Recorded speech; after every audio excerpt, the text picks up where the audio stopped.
Hey there, it's Melissa, checking in with you to see how you're stacking wins.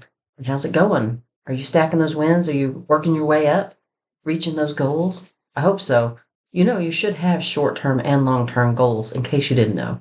The short-term goals give you that encouragement to keep going and you build on that momentum and get up to those long-term goals. And when you reach goals, you should make more.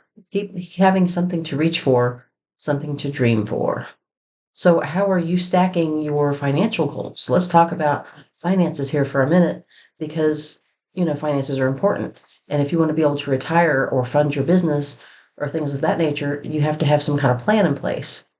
And I thought, well, how can you stack wins? And the other day, I was sitting at a little tea house. I went to lunch at a tea room, not a tea house, a tea room.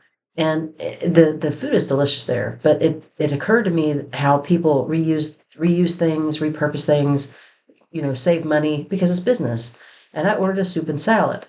Well, in the tea room, they serve the sandwiches with the crust cut off, little tea sandwiches, right?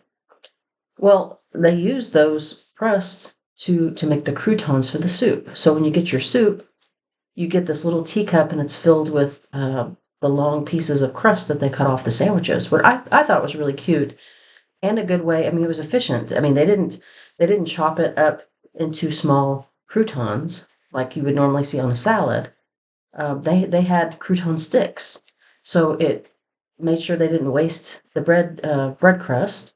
It provided something for you to dip in your soup, or if you wanted to crunch it up on your salad, and they didn't take the time to cut it up.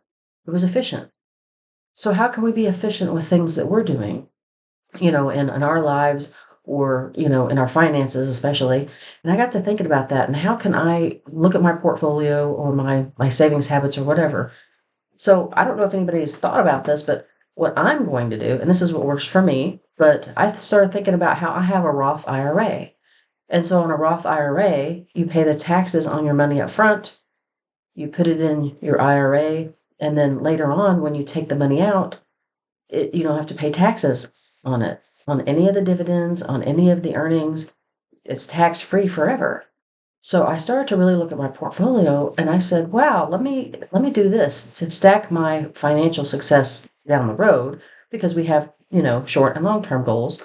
But to add to that, to add that extra punch and be efficient, I'm going to load up my IRA with only dividend funds. So, or dividend stocks. Any stock that pays out a dividend monthly, quarterly, or whatever, I can use that because then all the dividends and earnings from that are going to be free for life. No taxes. I don't want to say free, but no taxes paid on it. So I'm looking at index funds because those definitely do well and keep up with the, you know, inflation and keep up with the stock market. Index funds also have some of those funds have paying stocks in them. So I'm only looking at things like that that will be successful and help me with my wealth down the road. So when you're looking at your wealth building strategies, do those kind of things because it stacks it.